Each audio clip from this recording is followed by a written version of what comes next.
radical Democrats' policies are crazy, their politicians are corrupt, their candidates are terrible, and they know they can't win on election day, so they're pursuing an illegal, invalid, and unconstitutional bullshit impeachment.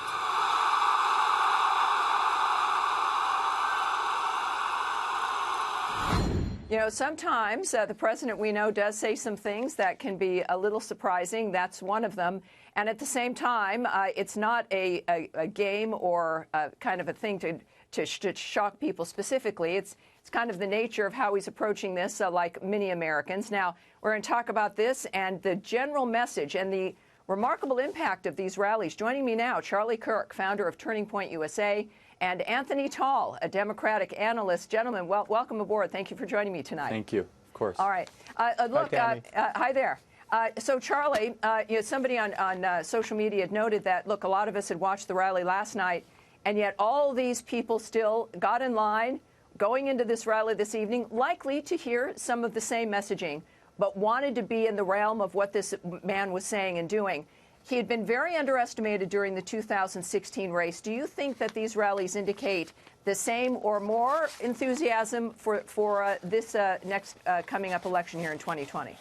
Even more. And is an election tomorrow? Because it sure feels like it. I mean, in Louisiana it is, but nationally it feels as if we're right around the corner. We got 13 more months of this, Tammy. It's amazing. These rallies are an American phenomenon. The energy, the spirit, his ability to connect with the people and the voters that put him into office. And what's really interesting is that he doesn't just go there to spread his message, but he also goes and hears from the actual attendees how they feel about what he's doing, the enthusiasm that they have for his agenda. And I'll say it's really amazing to see people on a Friday night to be able to attend, to wait in line the day after, as you noted, the day after a long rally that happened yesterday. There's something so special because each one of those individuals that attends that rally feels as if they're playing their part in a broader movement to reclaim government from a corrupt institution or corrupt practices in the past. It's truly amazing. I think it's even more enthusiasm than we had in 2016. Yes, you know, none of us could have, I think, predicted the nature of how this president's first term has been unfolding. And with all of the attacks and resistance, if you will, whether or not that would have impacted support or enthusiasm. But, Anthony, I have to say, I would think you might agree that these rallies seem to be as enthusiastic, if not more, as passionate. The president does not seem worn down by anything that has gone on. In fact, he has noted that he feels invigorated and that he enjoys this. What is your sense as a Democrat when you watch this after everything that's happened over the last 3 years? Well, I'm amazed by the president. I love his passion. I love the way he's able to relate. And I don't think I've seen a candidate on the other side that can compete with his folksy manner, the way he just goes out there and basically entertains. I watched basically the whole rally. And the president's charisma is outside of this world. I'm not going to take that away from him. But that said, he's got a lot to deal with. He's got a lot on his plate. He's got a House of Representatives that is coming to impeach him. And he knows that. He knows that. I agree with you 100%. He doesn't look tired. He doesn't look worn down. He looked young. He looked relatively vibrant tonight. But I haven't seen him looking that way all week, so it's good to see him looking that way. But I think he's got a long 2-3 months before the holidays are ahead of him. Yeah, you know, it's almost as though, Charlie, and maybe we all would agree, you know, some people really get energized by this. If the president didn't have these crowds, if he didn't have this reminder that he is supported, maybe what's happening in the political world in Washington would have a bigger impact. But it ranges from him, you know, moving his agenda, talking about the politicians that are there and the political goal, but then even like the moment of bringing up the Little League champions. This is the sense of Americana that are at these rallies compared, Charlie, to what we saw outside in Minnesota yesterday. It's a serious juxtaposition that is troubling. How would you put that when it comes to how the American people are seeing like almost two different Americas unfolding?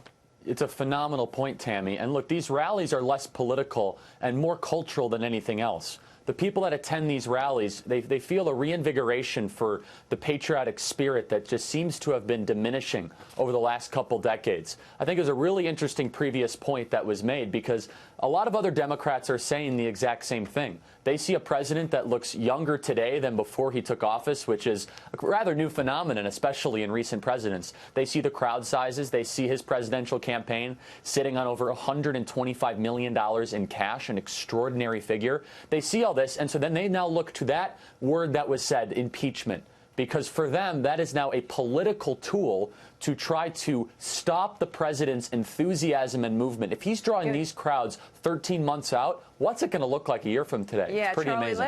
Charlie and Anthony, let's take a look as an example. Obviously, the biggest thing on his plate, what Americans are hearing about every day, is the impeachment process. He's had a couple things to say in particular. Let's listen to this about the whistleblower involved in that. And the whistleblower who works now for Biden, did you hear this one came out yesterday? But the whistleblower comes out with a totally phony report on my phone call. But they never thought I'd release it, so they were going to be okay.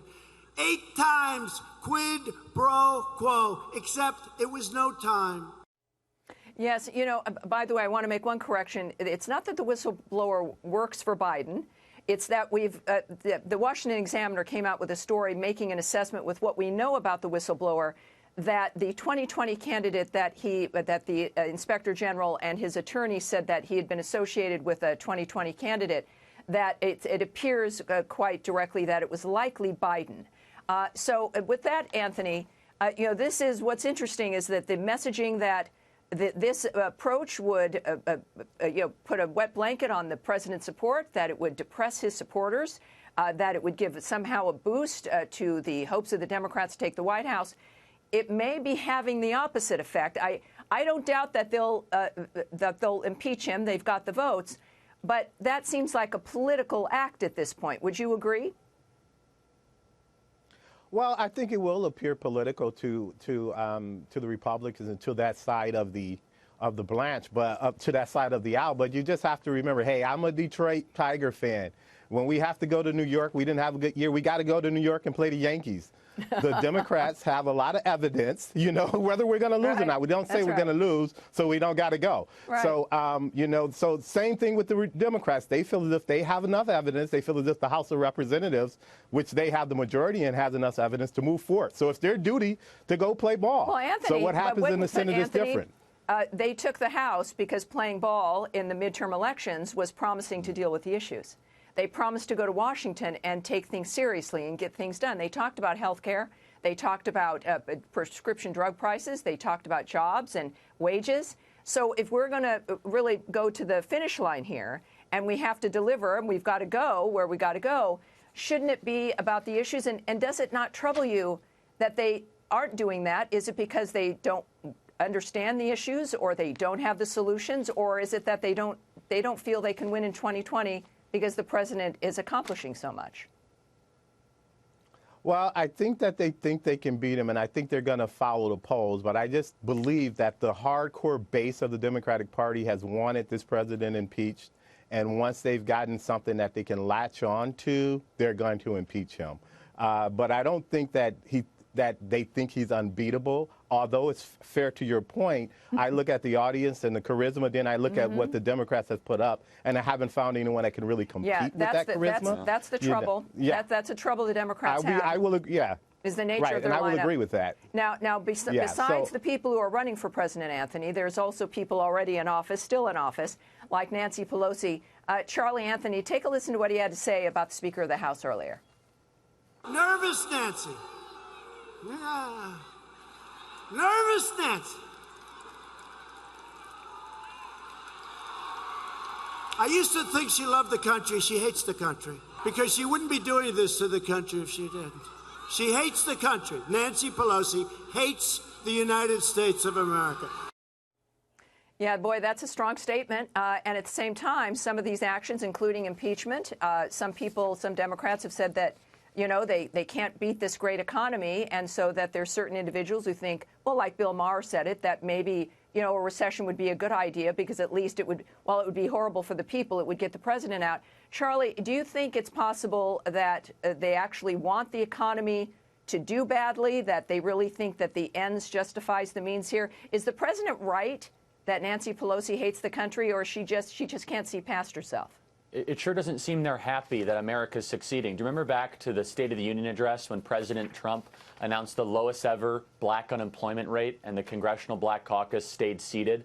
Do you remember when the Democrats looked so just upset and somber when the best GDP numbers were announced and lowest ever black poverty rate? It just seemed as if there was a whole wing in the Democrat Party that now is the majority that just is not happy that America's succeeding. So make no mistake, the Democrats were never worried that Donald Trump was going to fail. They were really terrified he was going to succeed, and he is succeeding now because that put them at political risk. And you said it so best, Tammy. The mandate of the 2018 midterm elections that got Nancy Pelosi the gavel was run on moderation. Yeah. It was one on working with the other side on infrastructure, most importantly, health care.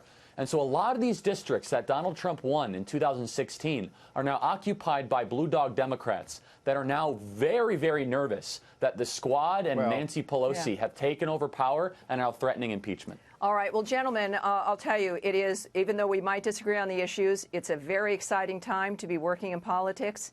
That anything is possible. Donald Trump has shown us that as well. And we got more than a year coming up to the election itself.